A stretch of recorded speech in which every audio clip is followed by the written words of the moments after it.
Durante siglos, la Iglesia Católica ha librado una guerra contra la ciencia, en la creencia de que su misma existencia podría minar los principios más sagrados de la fe. Los científicos eran tachados de herejes, sus avances silenciados, y a veces incluso se veían obligados a retractarse ante las amenazas de muerte.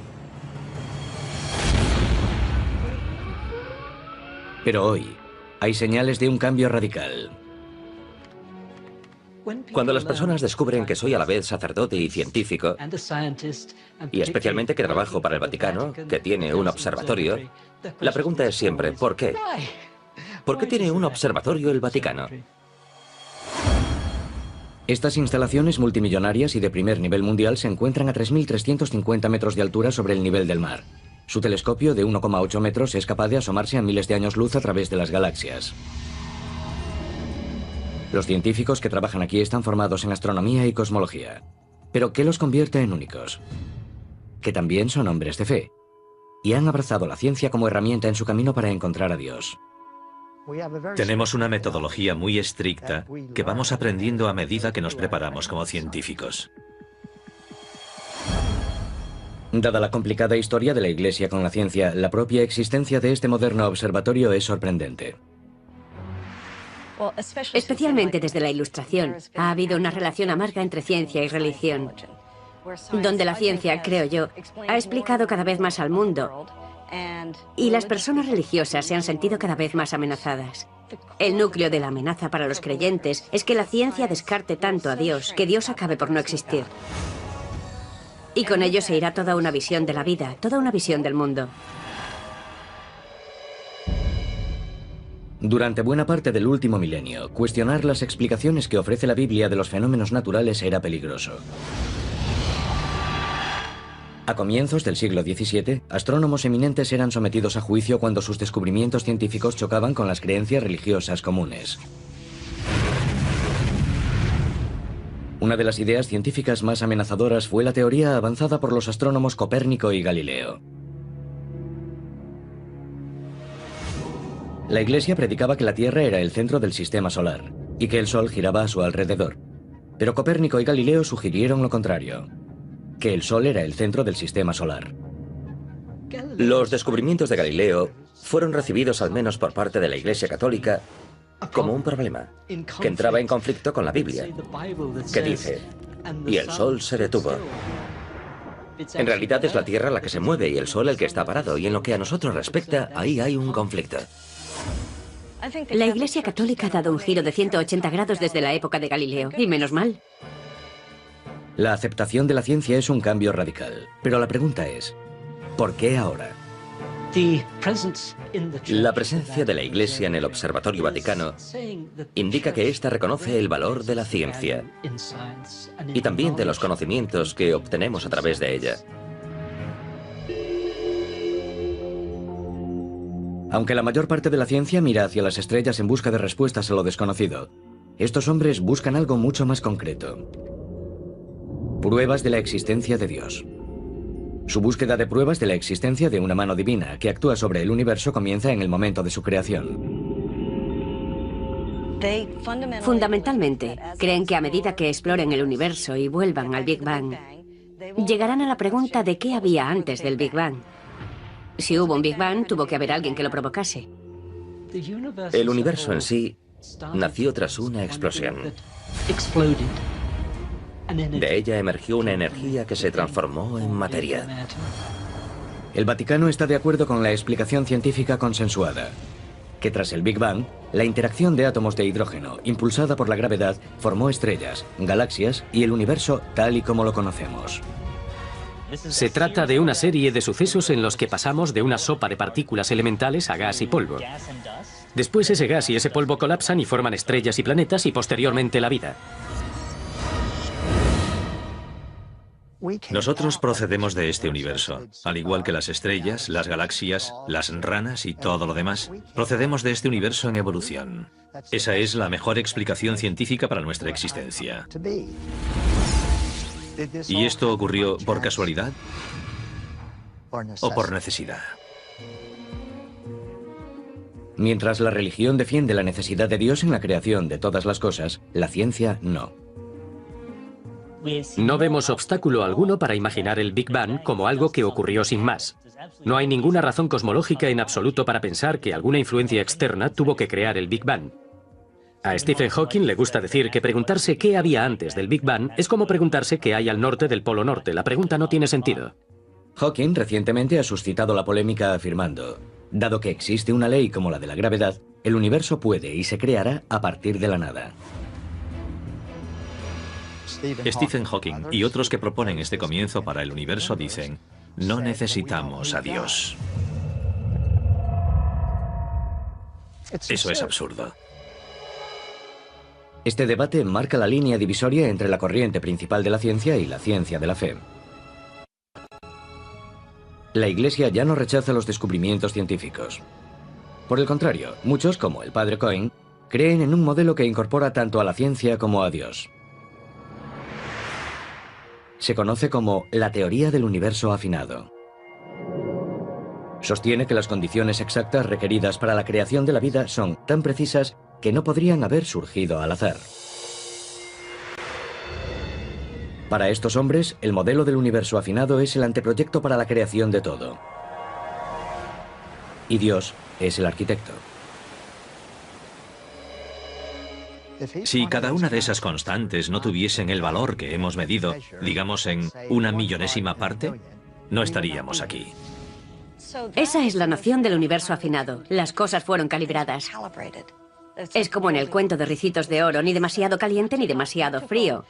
Y tenemos un universo en el que la gente es inteligente y se hace las grandes preguntas. No se puede demostrar la existencia de Dios a partir de eso, pero desde luego lo sugiere como creador. Si la teoría del universo afinado es correcta, entonces Dios creó el universo en general, pero dejó los detalles a la naturaleza. Lo peor que podríamos hacer es decir inmediatamente que Dios lo hizo. No está todo predeterminado. Él hizo un universo con carácter indeterminado, desde lo más pequeño hasta lo más grande. Y esta nueva filosofía podría acercar a la Iglesia más que nunca a la demostración de Dios. El Observatorio Vaticano es solo una parte de este cambio, ideado para utilizar las nuevas tecnologías en una búsqueda perenne. Pero el espacio no es la única frontera en esa búsqueda. Arqueólogos y cazadores de reliquias también buscan pruebas tangibles de la existencia de Dios aquí en la Tierra.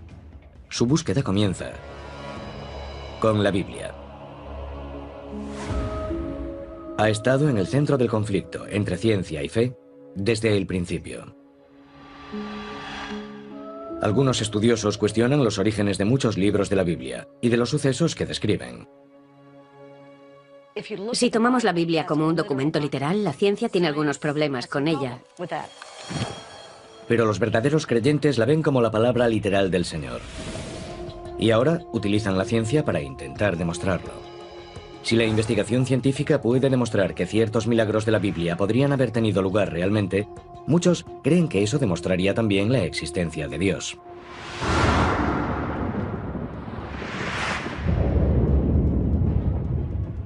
En el norte de Etiopía, un hombre sigue la pista del mayor descubrimiento de la historia. Yo antes era agente de policía e investigaba crímenes. Ahora utilizo mis conocimientos para intentar resolver misterios antiguos de la Biblia. Hoy iniciaremos un viaje muy emocionante para resolver posiblemente uno de los mayores misterios de todos los tiempos. Su misión: encontrar el arca perdida de la Alianza. Un cofre misterioso, fabricado para guardar las tablas en las que se escribieron los 10 mandamientos. Para muchos, el arca es poco más que una leyenda. Pero los fieles creen que revelará una prueba material de la existencia de Dios. Según el Antiguo Testamento, Dios se comunicó con los israelitas a través del arca. Aquí tenemos un objeto que literalmente era una señal de Dios, el símbolo de su presencia en la tierra. Vital en el culto de Israel y que de repente desaparece sin más. Desaparece de la pantalla del radar y nadie sabe qué le ocurrió. El hecho de que el arca constituya una prueba definitiva de la existencia de Dios es discutible. Pero primero debe ser encontrada. Al igual que Kornuk, otros arqueólogos e investigadores han peinado el planeta en busca de pistas de su paradero. Pero tras miles de años, el rastro se ha enfriado. En su búsqueda, Kornuk se ha centrado en una zona rica en posibles pruebas. Me han dicho que esto tiene sangre. Relatos históricos. Los Abbas me han mostrado un agujero tallado en esta piedra. Dicen que es aquí donde estaba clavado el poste de la tienda. La tienda era el tabernáculo. Y nuevas pistas que muy pronto podrían llevarle hasta el arca.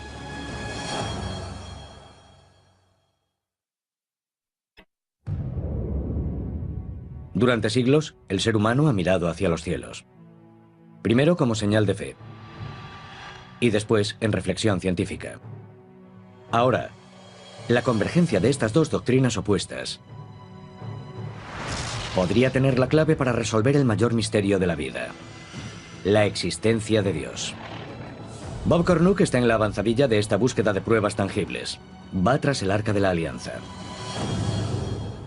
Uno de los objetos más importantes del Antiguo Testamento. Se cree que el arca contiene el todopoderoso poder de Dios. El hallazgo podría cambiar tanto la ciencia como la religión. Pero lleva perdida miles de años. Buscamos el Arca de la Alianza. Este objeto, vital en el culto de Israel, desaparece de la pantalla del radar. Está ahí. Un minuto y entonces desaparece, como en una nube de humo. Kornuk ha estudiado la historia del arca en busca de pistas vitales.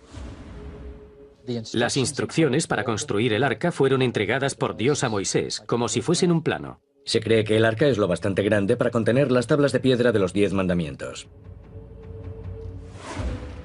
Mide 1,10 de largo, 75 centímetros de ancho y otros 75 centímetros de alto, forrada por dentro y por fuera con oro. Sobre el arca había 2 ángeles dorados. Dicen que tanto el poder como la ira de Dios se encuentran dentro de la propia arca. Solo los sacerdotes más devotos podían acercarse a ella.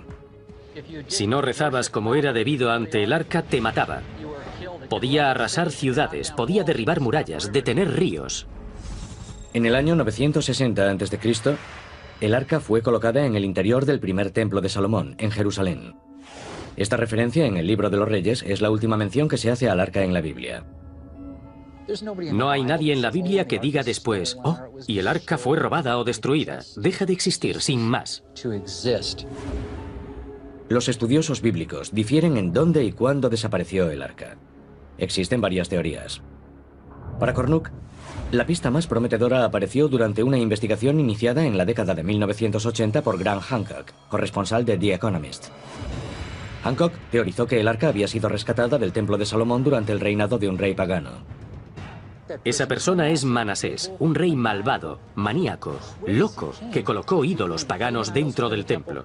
Esta profanación del templo habría impulsado a los sacerdotes devotos que guardaban el arca a protegerla por todos los medios necesarios, incluso retirándola de su sagrado lugar de descanso. El arca habría sido retirada por los sacerdotes levíticos leales, que sin duda rechazaban todo lo que se estaba haciendo y que contaminaba el templo. Kornuk cree que la vía de escape más probable para salir de Jerusalén habría sido hacia el oeste, hacia Egipto, y después el descenso por el río Nilo. La siguiente pista que apoya su teoría podría encontrarse en estas rocas de la pequeña isla elefantina.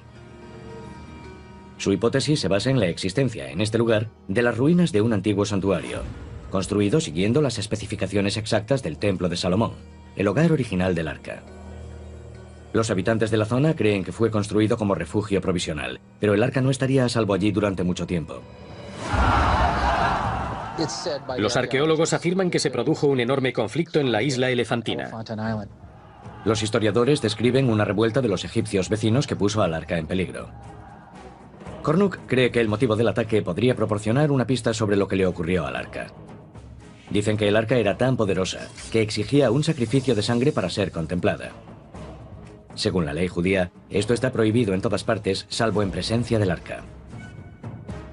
Los judíos habrían sacrificado un cordero, y los egipcios adoraban al cordero. Eso supuso un conflicto y la destrucción del templo. Kornuk especula que, en plena batalla, el arca fue trasladada para ponerla a salvo. La pregunta es, ¿a dónde? Lejos de Etiopía y en otro continente, el libro del Éxodo ha llamado la atención de otro investigador que busca estrechar la separación que existe entre ciencia y fe. Yo creo firmemente en la ciencia y creo que podemos tener una visión del mundo completa, científica y totalmente coherente. Pero también creo que si leemos la Biblia hay señales de que Dios existe. Sir Colin Humphreys, físico y devoto cristiano, cree que la ciencia es la clave para desvelar los misterios del Antiguo Testamento y que a la larga podría demostrar que Dios diseñó estos acontecimientos épicos. Su investigación comienza con uno de los momentos más simbólicos de la Biblia: la separación del Mar Rojo. Egipto, 1446 a.C. Según el libro del Éxodo, Moisés y los israelitas escaparon a la esclavitud, pero se encontraron atrapados entre la espada y el mar. Los israelitas estaban atrapados, no tenían forma de escapar. Y entonces de repente sopló un viento que separó el mar durante toda la noche. Y la tierra quedó al descubierto. Los israelitas pensaron, caramba, qué maravilla, y lo atravesaron corriendo. Por supuesto, el ejército del faraón fue tras ellos. Pero entonces el agua volvió a su cauce y los atrapó.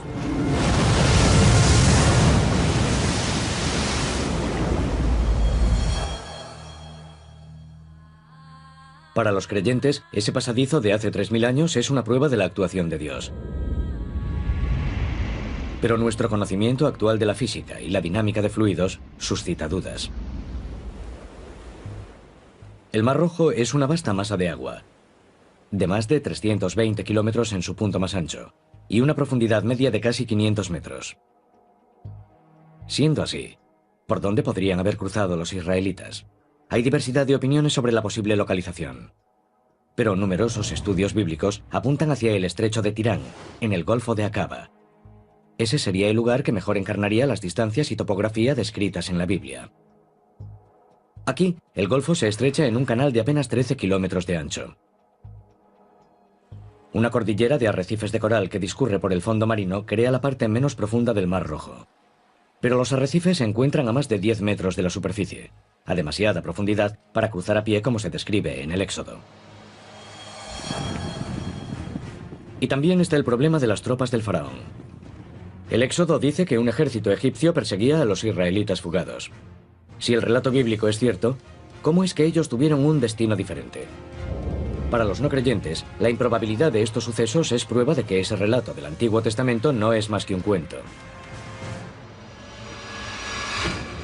Ahora, la ciencia podría zanjar la cuestión. Cuando yo como científico leo la historia del Éxodo desde Egipto, mi inclinación natural es preguntarme, ¿cómo ocurren estas cosas? La explicación podría ser un sencillo principio físico que puede ser observado en un vaso de agua normal y corriente. Se ve muy bien si llenamos un vaso de agua hasta el borde y soplamos. Vaciamos parte del agua. Y si tenemos un viento muy fuerte que sopla sobre una amplia superficie de agua, puede desplazar a esta. Y esto es conocido por todos los geólogos y científicos.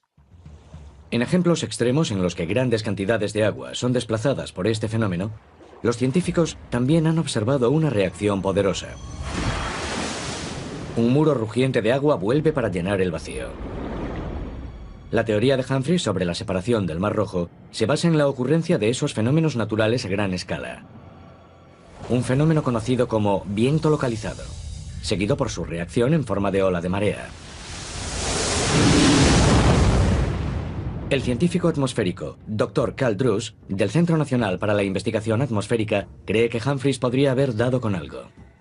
El fenómeno de viento localizado ocurre cuando sopla un viento fuerte durante un periodo de tiempo determinado sobre la superficie del mar.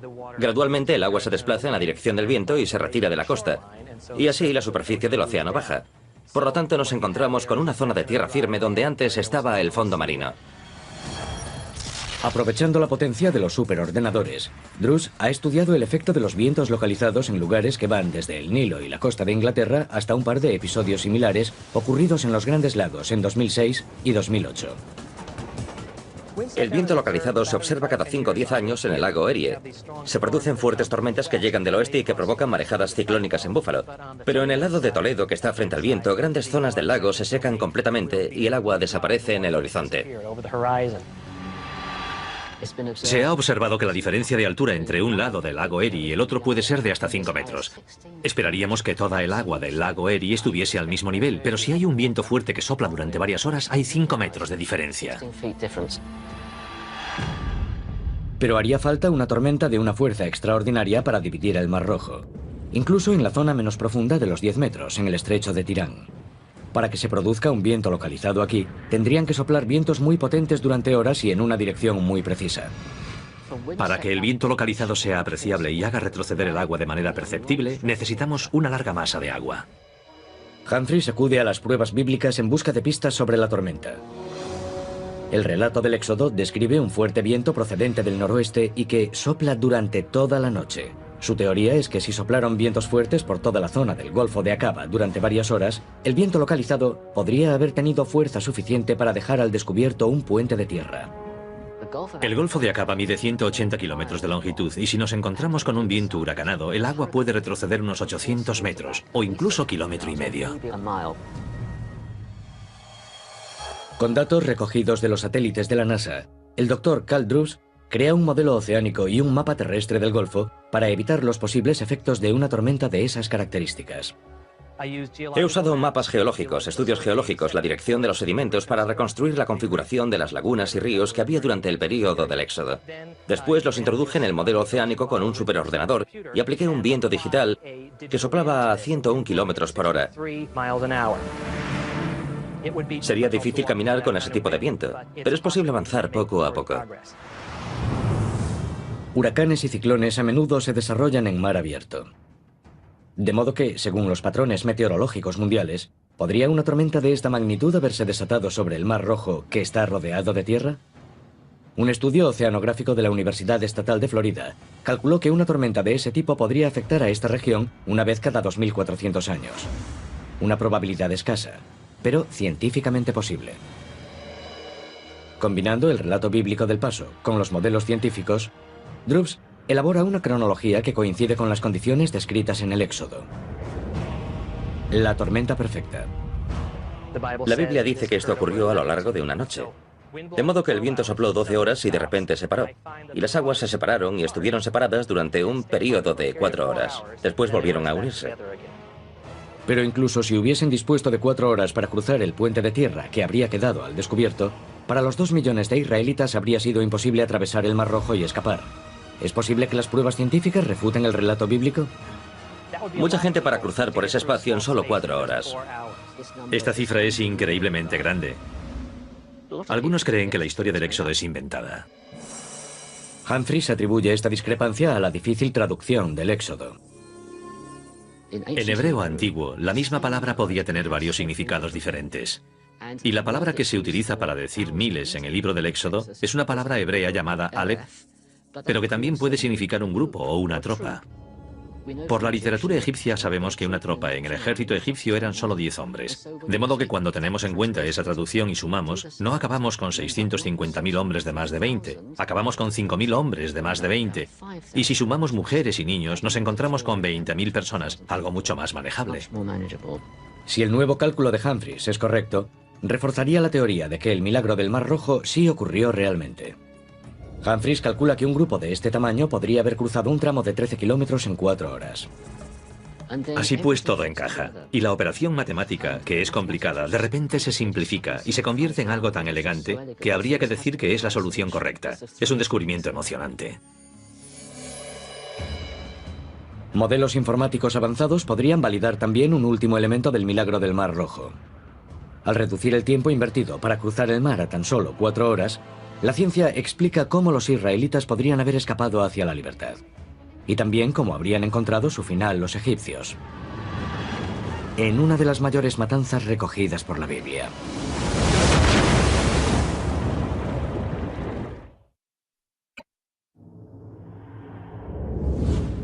Desde la cosmología y la arqueología hasta la oceanografía, investigadores de toda una variedad de disciplinas científicas han lanzado una cruzada global para descubrir pruebas cuantificables de la existencia de Dios. Sir Colin Humphreys y el Dr. Carl Druce buscan pruebas que demuestren que los sucesos descritos en la Biblia ocurrieron en realidad. Usando cálculos precisos junto a modelos informáticos complejos, ambos hombres han detallado el escenario de la tormenta perfecta que, en su opinión, podría haber causado la separación del Mar Rojo, tal y como la describe el libro del Éxodo. Según su teoría, un fenómeno conocido como viento localizado provocó que vientos de una duración y fuerza excepcionales apartasen las aguas el tiempo suficiente para que los israelitas recorriesen su camino hacia la libertad por un puente de tierra que habría quedado al descubierto. Pero el libro del Éxodo describe también la destrucción súbita del ejército del faraón mientras perseguía a los israelitas por el lecho marino. Para explicar esta circunstancia, Droops y Humphreys apuntan a la fuerza natural opuesta que sigue a los casos extremos de vientos localizados. Una ola de marea. El término define el fenómeno en el que una marea devuelve el agua desplazada con tanta fuerza que forma una ola gigante de enorme potencia. En cuanto el viento cesa, de repente el agua vuelve y nos encontramos con enormes muros de agua revuelta y atronadora. Eso aplastará a todo aquel que se encuentre en el pasadizo.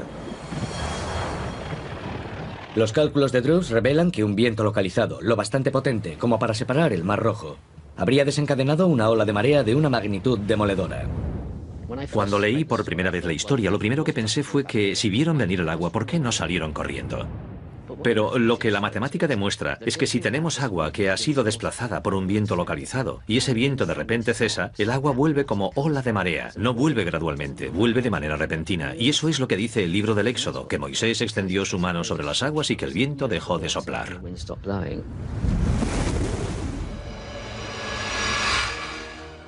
Tanto si fue producida por la mano de Moisés, como si fue una reacción natural al viento localizado, una ola de marea de esta fuerza habría borrado al ejército del faraón en un instante. De repente oyeron un rugido en la distancia.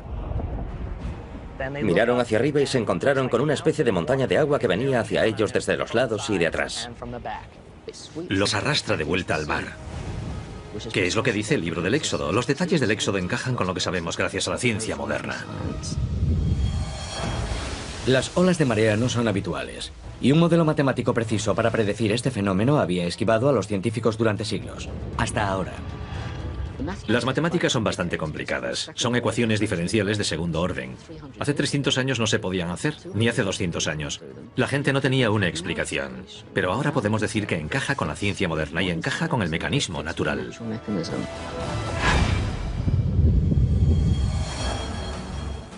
Solo con la llegada de los superordenadores han sido posibles las predicciones de dinámica de fluidos de esta complejidad. La tecnología está abriendo una nueva frontera en la búsqueda de Dios. Pero aunque estos fenómenos naturales ofrecen una explicación científica para los sucesos descritos en el Éxodo, eso por sí solo no demuestra la existencia de Dios. Pudiera ser que Moisés hubiese tenido mucha suerte. Pudiera ser que fuese un meteorólogo excelente. Está claro por qué le llamamos un milagro. Y es por el momento en que ocurrió. Porque si no, los habría masacrado. Es un fenómeno muy improbable como para que ocurra en una noche tan concreta, justo cuando lo necesites. Si Moisés tuvo tanta suerte, todos deberíamos apostar por él. Creo que la sincronización demuestra que Dios actuó. Tanto Droops como Humphreys están de acuerdo en que la existencia de Dios no está en los sucesos naturales en sí mismos, sino en su milagrosa sincronización. En definitiva, a la ciencia le resulta imposible explicar cómo una tormenta que se produce una vez en la vida tuvo lugar en el sitio y momento correctos para rescatar a los israelitas. Yo creo que la ciencia contesta a las preguntas del cómo. ¿Cómo ocurrió esto? La religión contesta a las preguntas del por qué. Algunas personas creen que si puedes explicar un milagro ya lo estás descartando como tal. Pero yo no lo creo así. Deberíamos esperar que Dios actuase dentro del universo y dentro de las reglas que Él ha creado para ese universo. Por eso para mí eso no excluye a la fe para nada. De hecho, hay un salmo que dice que cuando Dios hizo volver al Mar Rojo, no dejó su huella en el agua para nada. Así que Dios, obviamente, no era visible. Aunque su trabajo ha estrechado la separación entre la ciencia y lo divino, estos científicos reconocen que, por el momento, todavía es necesaria la fe para salvar las últimas distancias. Los científicos deberían ser humildes y darse cuenta de que la ciencia no puede llegar a lo sobrenatural, solo estudiamos lo natural. Así que yo estudio los movimientos del viento y del agua. Según la Biblia, Dios envió el viento en el momento justo y le dijo a Moisés que estuviese allí.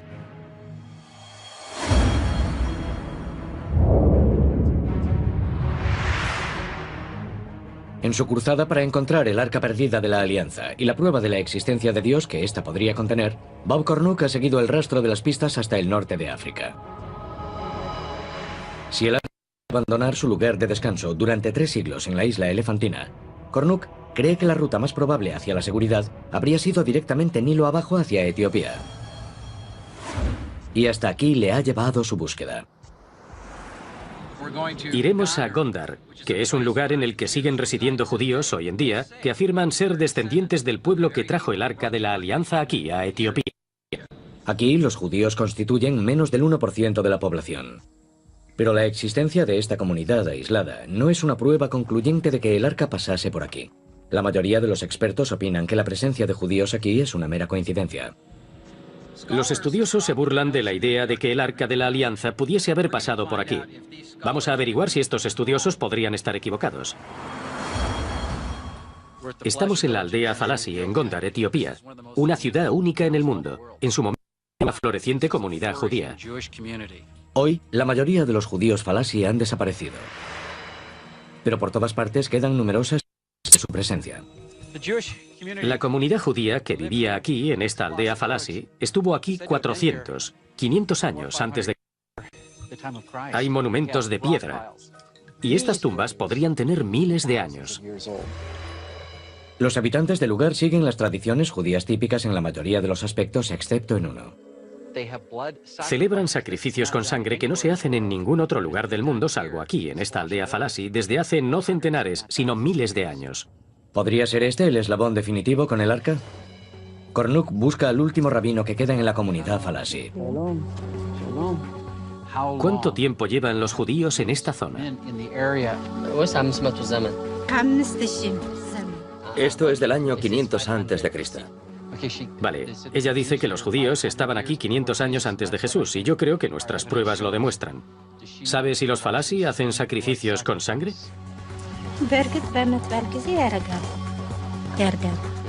Sí, los hacían. Hacían sacrificios con sangre cuando estaban aquí los judíos etíopes. Este ritual con sangre apunta al arca. Pero las anécdotas no son pruebas, y Cornuck lo sabe. Su motivo para regresar hoy a Gondar es encontrar pruebas biológicas. Una conexión genética entre esta comunidad aislada de judíos y la orden de los sacerdotes que protegieron el arca de la alianza hace miles de años. ¿Nos permite tomar una muestra de su boca? Dice que está encantada de que analicen su ADN. Cornuck recopila una base de datos de ADN de los judíos locales. Será una búsqueda intensiva que todavía debe arrojar resultados. Pero descubrir una sola conexión genética con los antiguos levitas podría ser algo explosivo. Poder encontrar una huella de ADN que le relacione con ese suceso antiguo sería enorme, enorme para la teoría de que el arca llegó a Etiopía. La investigación genética actual podría ser una herramienta esencial para establecer una conexión con el arca. Pero a medio mundo de distancia, otro equipo de investigadores podría haber encontrado una conexión más directa si cabe con Dios, oculta en nuestro ADN. La demostración científica de la existencia de Dios. Algunos la buscan en el nacimiento del universo, otros en los desiertos de África y Oriente Medio. Pero, ¿y si la prueba más sorprendente de la existencia de Dios no estuviese en un templo o en un santuario? ¿Y si estuviese dentro de todos nosotros?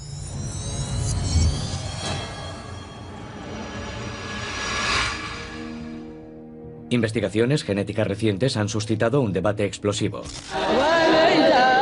explorando si tal vez estemos construidos para creer en Dios. El famoso biólogo molecular Dr. Dean Heimer ha descubierto lo que él denomina el gen de Dios. Prueba de que la creencia en Dios, o incluso el mismísimo Dios en persona, está codificado en nuestro ADN.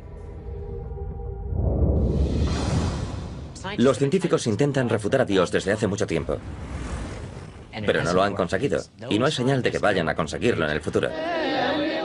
De modo que hay algo en lo más profundo de nuestros cerebros relativo a la forma en que la espiritualidad afecta a nuestra conciencia. Y por lo tanto nos parecía razonable hacernos la pregunta de si habría una base genética para ese rasgo.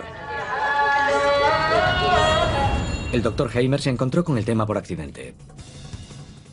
Yo estaba estudiando el papel de los genes en otros rasgos de la personalidad y en la orientación sexual, que como sabemos tiene un componente biológico.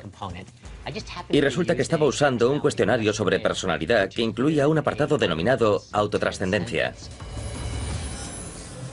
El Dr. Heimer define el término autotrascendencia como la inclinación a ver el mundo más grande y más amplio que nosotros mismos. Un mundo de espiritualidad más allá del reino físico de la vida cotidiana. Se puede demostrar numéricamente que la religión de una persona católica frente a protestante, por ejemplo, es un 100% medioambiental. Pero la espiritualidad tiene un componente medioambiental escaso y es fundamentalmente genética. De hecho, la gente quizás reza más de lo que practica el sexo, por ejemplo. Heimer analizó el ADN de 2000 personas de todas las religiones, así como de no creyentes. Seleccionamos un grupo de genes y buscamos cualquier cosa que tuviese una correlación consecuente con un nivel de autotrascendencia. Tras varias rondas de análisis, el equipo de Heimer identificó un tipo de gen particular relacionado aparentemente con una sensación de espiritualidad fuerte. Ese gen es el denominado VMAT2, siglas de transportador vesicular de monoaminas. Para simplificar las cosas, le hemos llamado el gen de Dios. Creemos que es algo que tiene que ver con la capacidad o susceptibilidad de una persona a creer en conceptos como el de Dios. ¿Es esto una prueba de que Dios está incorporado en nuestro código genético? Un elemento interesante de la espiritualidad es que se trata de un rasgo independiente de la personalidad. Es diferente de la ansiedad, es diferente de todo lo demás que hemos medido y tiene un componente emocional muy fuerte que hace que la gente crea en las cosas más descabelladas o en las más importantes, dependiendo de nuestro punto de vista. Por eso tenemos cruzados, por eso tenemos todas las grandes actividades de la Iglesia y todas las terribles, las horrorosas también. Heimer afirma que el gen de Dios actúa como una droga, inundando el cerebro humano con unos neurotransmisores llamados monoaminas, que regulan el estado de ánimo y la percepción. El gen de Dios equilibra estas monoaminas a medida que pasan de célula a célula y afecta a las respuestas emocionales del individuo. El gen VMAT2 lo tiene todo el mundo. Del mismo modo que todos tenemos el gen del color del pelo. Y dependiendo de qué alelos del gen tengamos y qué combinaciones de genes tengamos, se determinará si nuestro pelo es rubio o negro, o si estamos más arriba o más abajo en la escala de la autotrascendencia. Cuanto más fuerte sea el alelo o la versión del gen VMAT2 de una persona, más probable será que sienta la presencia de Dios. Durante su investigación, el equipo de Heimer detectó otro fenómeno. Los efectos de una forma poderosa del gen de Dios algunas veces pueden realzarse o imitarse con drogas alucinógenas. Si analizamos algunas drogas psicodélicas como la psilocibina, por ejemplo, o el LSD, son análogos de la serotonina, lo que significa que se parecen a la serotonina, pero engañan al cerebro. Y nosotros creemos que ese tipo de alteraciones de la conciencia que se producen con una droga como la psilocibina o el LSD son similares a las que se producen durante experiencias intensamente religiosas, intensamente espirituales. Ya sea Jesús caminando por el desierto o Buda sentado bajo su árbol. De repente todo parece un poco diferente. Según los descubrimientos de Heimer, las reacciones químicas gobernadas por el gen de Dios podrían haber sido responsables de algunos milagros descritos en la Biblia, como el de Moisés y la zarza ardiente. Básicamente Moisés estaba drogado. Podría haber estado drogado porque Dios le habló desde una zarza ardiente, o podría haber estado drogado porque se comió una seta mala en la sopa de aquel día. No tengo manera de saberlo o predecirlo. Pero lo que sí sé es que sus experiencias probablemente supusieron cambios en el nivel de las monoaminas de su cerebro. Y esto no quiere decir que las experiencias religiosas sean simplemente como drogas. Quiere decir que ambas funcionan del mismo modo en el cerebro. Tener la versión del gen de Dios que te hace más espiritual es como tener una pequeñísima dosis de psilocibina durante toda tu vida. Y eso hace que el cerebro sea un poco más susceptible a este tipo de ideas. Si eres creyente, puedes decir, mira, esto demuestra que Dios nos hizo, para que podamos entenderlo, y eso demuestra la existencia de Dios. Si eres no creyente, puedes decir, mira, esto demuestra que el cerebro se inventa a Dios. Es solo un montón de químicos. Dios no existe. Pero si no está ahí para conectar al hombre con Dios, ¿por qué habría de evolucionar algo como el gen de Dios? Algunos biólogos teorizan que en las sociedades humanas antiguas, donde los miembros de la misma tribu adoraban a un dios o dioses comunes, un gen de dios que funcionase a un nivel más alto facilitaría que sus miembros trabajasen juntos y se protegiesen unos a otros. Un gen de dios más fuerte podría haber supuesto una ventaja evolutiva. Pero la ciencia también está revelando una ventaja física de la espiritualidad. Hay un montón de datos que demuestran que las personas que son espirituales y que son religiosas tienden a vivir un poco más, tienden a recuperarse de las enfermedades más rápidamente. Hay muchas posibilidades de que los genes como este puedan haber permanecido en la mezcla y haber sobrevivido a la evolución reciente. La causa de esta ventaja todavía está por determinar, pero el efecto es un campo en el que la ciencia y la fe trabajan juntas para conseguir avances. Es una relación que Heimer ha estudiado minuciosamente. La ciencia y la fe llevan en guerra mucho tiempo. Y hasta ahora, cada vez que se ha puesto algo a prueba, ha resultado que la ciencia tenía razón. Sí, la Tierra no es el centro del universo, gira alrededor del Sol. Sí, la evolución sí se produjo, y estamos relacionados con otros animales. No somos algo único que hayan puesto aquí. Pero donde la ciencia se equivocaba era en que la ciencia no habla a las necesidades emocionales de las personas. No cambia la conciencia de la gente del modo que lo hace la religión. ¿Lograrán explicar alguna vez los científicos los orígenes de la conciencia humana? ¿O es eso cuestión de fe? Un nuevo campo de investigación pionero busca respuestas en uno de los lugares más enigmáticos de la Tierra.